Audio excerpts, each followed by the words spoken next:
How many of you have ever had a moment where you felt like you just couldn't make it through what you were going through?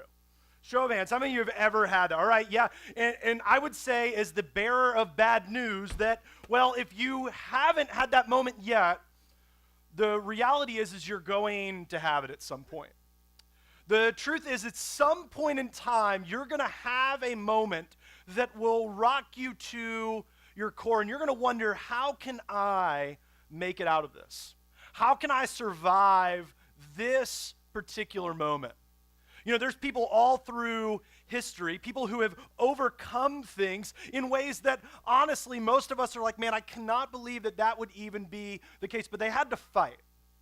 They had to go through things that many people didn't go through and go against the grain to be able to get to a place where they could be, whether it be successful, a champion, to move past where they were to where they knew they could be or hoped they could be if they just put their mind to it. There was a guy who got cut from his not only junior high but high school basketball team, Michael Jordan. Somebody was like, oh yeah. You see, but the problem with Michael Jordan is we all hear about the exciting side of that even once he made it into the NBA. What we don't hear about until Phil Jackson, his coach during the time, began to speak on it, is that before the sun would even come up, Michael Jordan self-admittedly knew that he was one of the worst free throw shooters in professional basketball. And so he would get up and shoot hundreds of free throws until his arms were so tired that he would get to a place where during practice he couldn't even raise his arms up to catch a pass. You see, because he knew that he had to be great more often than not and lead the charge, and so he would have practices before the practice. And what ended up happening is that a guy by the name of Scottie Pippen heard that he was having the practice before the practice. He's like, hey man, can I come over there? And then before too long, the next guy would come. And then Dennis Rodman came. And then Horace Grant came. And before too long, the entire team was having two practices. One practice at Michael Jordan's home, and then getting in their cars and leaving and going to another practice. Well, you know that team is the team, if you follow basketball and sports at all, is hands down, even though I am a Knicks fan, I have to admit, the best squad to ever play the game. Now, there's not just guys like Michael Jordan. There's a guy by the name of Roy Halladay who played for the Philadelphia Phillies. Cy Young Award, amazing, amazing athlete. I'm a little offended because I'm a Mets fan, but we just clinched and got it into the wild card, so there's that. But here's the deal. What we don't hear about Roy Halladay is that before everything would take place, that he had a very difficult time focusing in on the catcher. You see, he had a thing that happened, and I wasn't able to find the exact name of the condition, but his eyes would kind of like shift.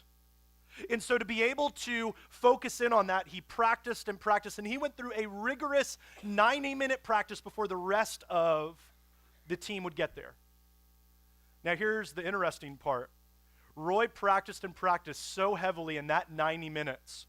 There have been pitchers that have tried to take on what is the Halladay Challenge. And no pitcher has been able to get through half of his practice schedule. Because he had to work hard to be able to be one of the best. See, there's other moments in that. I bring out this, or I could bring out my phone, and you would know that this is from what? Apple. A Mac, if you will. You see, Steve Jobs set a great standard, but the story that I would tell is the story of Tim Cook. See, Tim Cook worked himself up from the ranks very low in the company and worked hard and would be there, the first one there, even before Steve Jobs. And he would work and work and work and would be the last one to leave. And even now, being the CEO of the company, he gets there before anyone else, starts sending emails at 4:30 thanking his team and staff and company for the job that they're doing. And then as everyone else leaves, he's still there, saying goodbye to all of his employees, and then as they exit, he's the last one to leave. Because he knows that to set a great company, he needs to be the one leading the charge. Or you might remember if you're into this sort of thing, that the red lightsaber would be that of, yes. But the most famous of all that we grew up with would be Darth Vader. You see, what's interesting about Darth Vader is he is played by the voice of who? James Earl Jones. Close. James Earl Jones. But James Earl Jones, what we don't hear about him is he had one of the worst stuttering problems growing up. He was ridiculed and joked, and he never spoke out in class. He sat in the back corner. He didn't want to talk. He was told he would never amount to anything until a 9th grade English teacher began introducing James Earl Jones to poetry. And he started reading it out loud, still being made fun of, still being joked, and then started entering in competitions where he wrote his own poetry and began walking through that until he began getting the courage to use his voice for other things. And there would be movies like Star Wars, movies like The Lion King that wouldn't be the same without that iconic voice. But he fought against it and didn't give up. You know, there's an interesting kid that was growing up, and he would just sit down and he would watch TV. And he would watch these games as they would take place. And at 7 years old, he would get out his paper and he would get out a pencil. And as he watched the game, he would trace the path of the puck. And people laughed at him, even in his own home, going, "Why are you doing this? Why don't you just watch the game and take down notes on their speed and in their style and their coordination?" And he said, "I want to be a student of how the puck moves." Wayne Gretzky, at age 7, began studying the game so deeply that he forever changed the face of hockey as we know it. You see, these men, as they've walked through these moments, were faced with challenges. Just like you and I, in life we're handed things that we're not exactly ready for. We're told that we can never amount to anything, and culture moves around us, and we either adapt or we just settle for what's been happening to us. But I love the story of Gretzky because he sits down with this pencil and wants to become a student of the game that he began to fall in love with. You know, we're starting this new series today called Culture Shift. And for many of us, just as we came out of our series over 4 weeks called The New You, we're wanting something different than what we have. And we're going to be looking at the life of this guy named Daniel. It's in the Old Testament of the Bible, and we walk through what it looks like to encounter a culture that is anti-everything that you hold dear to and believe. A little bit like trying to be someone who follows Jesus in a culture that honestly wants to have nothing to do with it. And what does that look like in your life and in mine? And if you have a Bible, I'd love for you to turn over to the book of Daniel. It's in the Old Testament of the Bible. We're going to be in chapter 1, and we're going to walk through a handful of chapters over the course of the next 4 weeks and look at the life of Daniel and some of his friends, and what does it mean to encounter a culture that wants to have nothing to do with you. If you don't have a Bible, we give them away for free at the Get Connected table in the lobby. You can also download a Bible app. Just search Bible app in your store, and you'll find an icon that looks just like this. Or you can search for the Forefront app and just Forefront Church app, and you'll see the upside-down globe. And people always ask, what's that about? We believe that with God's love and grace and the movement that Jesus had in this world, that if we live out that kind of love, that we can literally turn people's worlds upside down. And so download the app. It has messages and audio and Bible notes and everything that you can email back to yourself. And we give all those away for free because we believe that if you have those pieces to engage with, that your life can begin to change more so than just simply this time that we have together. And so we're over in the book of Daniel, and we'll be over in verse 3 in a moment. But I want to give a little bit of background. You see, in this, we catch up with Daniel and his friends, but things are not going well for them. You see, the people of Israel, the Israelites, they've done something that I'm sure you and I haven't done. They're not following what God wants them to do. I mess up quite a bit. I'm sure you're perfect, but for most of us, I would think in this room that we've fallen short, that we've made mistakes, and God's looking on them. He's saying, listen, I want you to do the right thing, but you just keep like my current 1.5-year-old. I tell you to do something, and you're looking at me and you're like, no, and you just do the opposite, and that's what's happening with the people of Israel. And so God at this point is saying, listen, I'm going to, because you want to turn away from me, if that's what you want, then I'm going to give you over to what you want, which is clearly not me. And so he lets this king, King Nebuchadnezzar, comes in from Babylon, and he ravages their lands. And he takes them into custody. He takes them over. And we catch up with him as he's taking over the lands in a culture that doesn't want to have anything to do with these people, and they're just trying to live a life honorable, yet they keep falling short. Starting in verse 3. It says, then the king ordered Ashpenaz, chief of his court officials, to bring into the king's service some Israelites from the royal family and the nobility, young men without any physical defect, handsome, showing aptitude for every kind of learning, well-informed, quick to understand, and qualified to serve in the king's palace. Yes, right here. And he was to teach them the language and literature of the Babylonians. Essentially, he wants to indoctrinate them so they can lead their people, and they'll listen to those guys even though they're enslaved to the king. The king assigned them a daily amount of food and wine at the king's table. They were to be trained for 3 years, and after that, they were to enter the king's service. Among those who were chosen, and so they have been ravaged in their land, taken to Babylon, and now on top of this, he's going to name some people, and he's going to just decide, I'm going to take away everything that you know. I'm going to take you to my land. I'm going to indoctrinate you into this, and I'm going to change your name. Basically, everything that you know is going to change. Among those who were chosen from Judah, Daniel, Hananiah, Mishael, Azariah. Other than Daniel, don't name your kids any of those things, okay? Future parents, just be gentle. The chief official gave them new names, which are equally as awful. To Daniel, he gave Belshazzar. To Hananiah, Shadrach. To Mishael, Meshach. And to Azariah, Abednego. It's time to wake up. You see, these people their world has been undone. Now, I know we cannot relate to this. And we jokingly say, even in our political climate and our world climate about what's going on, I think we have a little understanding of what it means that everything seems like it's just a little fractured. And so as we jump into this story, their world is being undone, and they don't think that they can ever recover. You know, I kind of know what that's like on a personal level and a spiritual level. On a personal level, I really wanted and desired to be good at art. See, the problem was, even growing up early on, when I would draw and do things, I had friends that told me I wasn't very good. And so luckily I had a mom who was really good at loving me, which meant lying to me. And she would tell me, baby, that's great, and I would be encouraged. But I met this art teacher. Her name was Miss Reed at Lynnhaven Elementary School.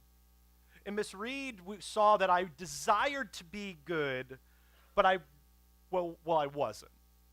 And so she kind of brought me under her wing and began to teach me techniques in art class and these things. And lo and behold, my family moved from over in the Plaza area all the way over to the Ocean Lakes Red Mill area. And luck would have it that Miss Reed transferred schools.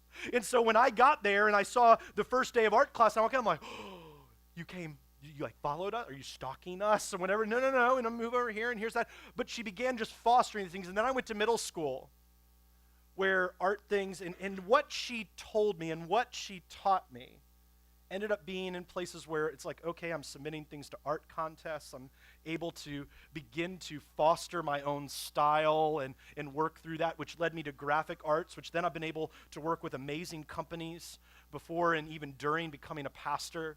And share with them in visual arts and video production and tactile arts, and never thinking that I could ever overcome it because early on someone said, you're no good. You can never overcome that. And I know how that is spiritually because I fought against God for a really long time, and that may be a little bit of your story. It may be your story right now. where my parents drugged me to church and I didn't really like God, or even wasn't sure if I even believed in him or something. And then God kind of just kept going, I'm going to continue to throw things in your way before you just quit hitting your head against a wall. And then eventually I hit my head far enough, I was like, this really hurts. I don't want this to happen anymore.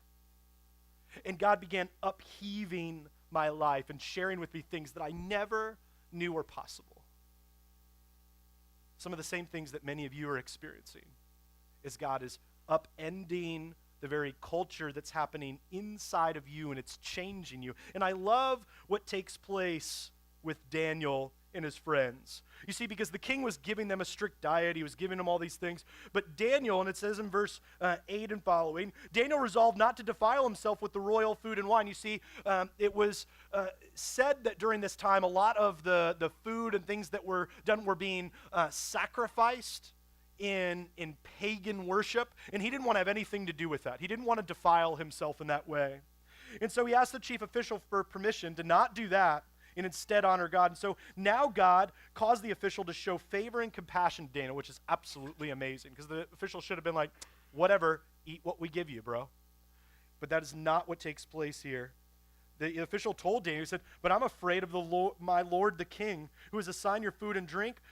Why should he see looking at you worse than other men your age? The king would then have my head because of you. Listen, what he's saying is, listen, Daniel, I'm scared and I don't know how to do this. And Daniel's like, I want to stand up for God and I don't want to do this. And so I'm going to have a different diet. And I'm going to have something different. And what they eventually end up talking about is, for the next 10 days, let me do something different than what you're prescribing. And watch what God does when I don't go with the grain and I do something that honors God and God alone. This guy's like, all right, but the king might kill me and he'll kill you in the process if you're not already dead from this.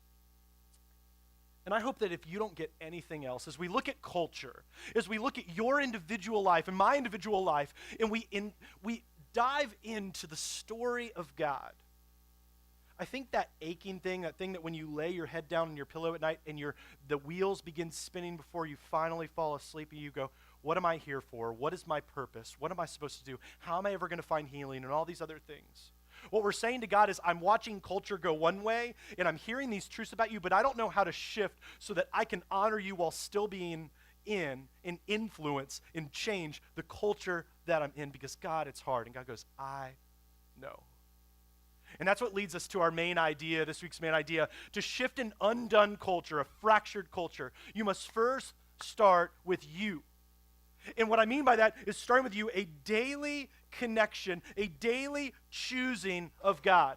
That we would daily choose God in every single bit of what we do, much like Gretzky with the puck.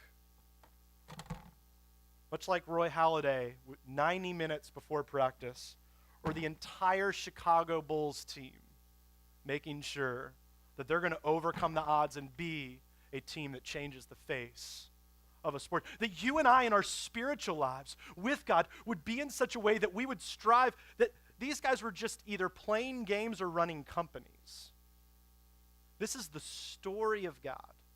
The movement of eternal life, in redemption, in change, in your life and in mine. How much more important is it than a game or a voiceover? It's huge. It's forever life-changing. And for you and I, we have a beautiful opportunity to watch our culture shift. And I love at the end of the 10 days, Daniel, they see this in verses 15 and following. It says, at the end of the 10 days, they looked healthier and better and nourished than any of the other young men who ate the royal food. So the king is giving them Outback. They're eating bread and water, and they look better than everybody else. I'm like, if God showed up, he's like, hey, you got to trust me. Like, can you bless me and still give me the Outback, God? I want, because that smells good, that bloomin' onion. He said, no, that they looked the best, that they were healthier, they were more fit, they had more energy, that they looked better than anyone else. So the guard took away their choice food and wine they were to drink and gave them vegetables instead. To these 4 men, God gave not, and I love this, because they honored God, because they did not choose to defile and follow a rogue nation that they're enslaved to, that they've changed their address, their name, their entire land. They're in a new place and foreign place. Nothing they know is the same except God. They said, listen, we're just going to keep following him. To these four young men, God gave knowledge and understanding and all kinds of literature and learning, and Daniel could understand visions and dreams of all kinds. Because he put his movement, his faith, the beauty of it into action, that when things got hard, he didn't just go, man, we're in a foreign land, they've changed our names, they've taken away our family. Guys, we should just do whatever they say. No. He said, we will stand for God. Because God will protect us, God will sustain us, God will move us, and we are going to change a culture. And I bet you the rest of his friends are like, can we eat steak, man? Can we go there? Because I don't really like living in this spot.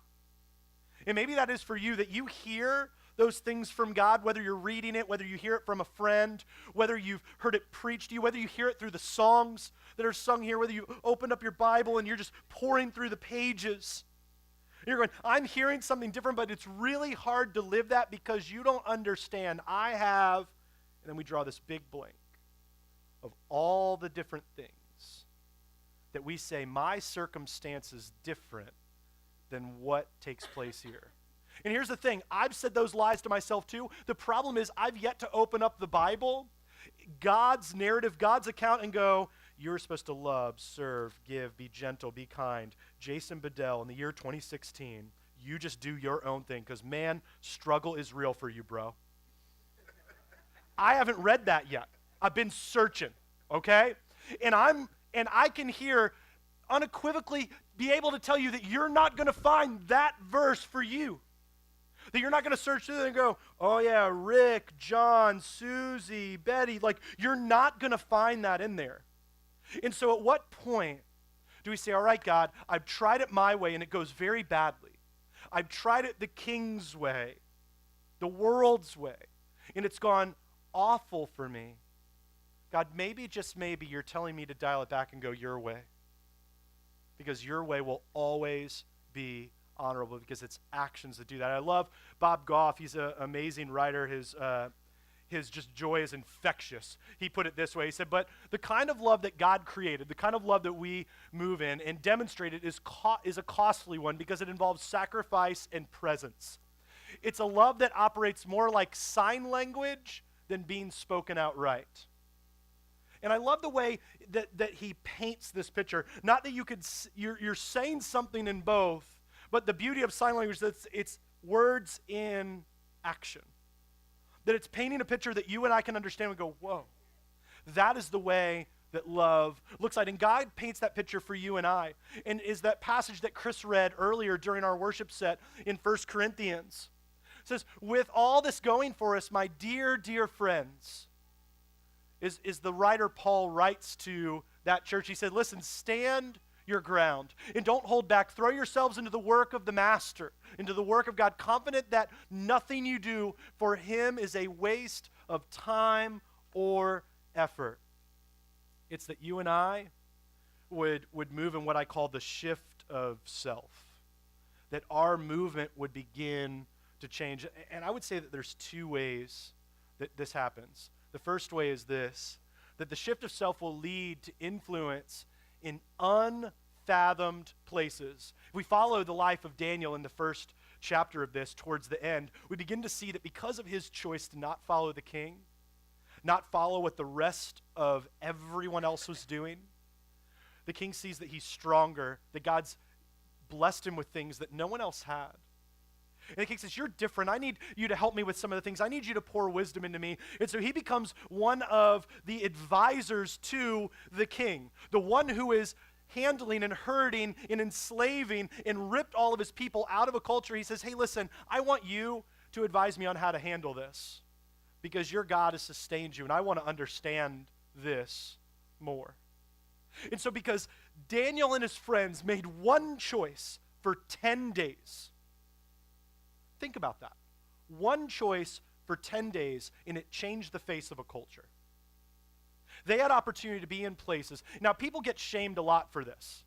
People get shamed for being in places with people that they have deemed are, quote unquote, bad.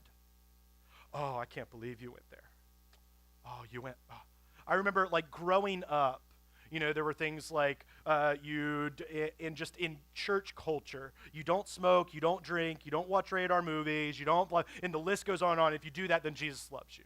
That was the narrative, the story that unfolded, that I was like, that just doesn't seem to make sense, because I read about Amazing Grace, I read about that there's nothing that can separate us from the love of God, like all of these things going through. And I was like, and you say all these things, but then I watch all the guys who are leaders out back smoking, and so that doesn't make a whole lot of sense.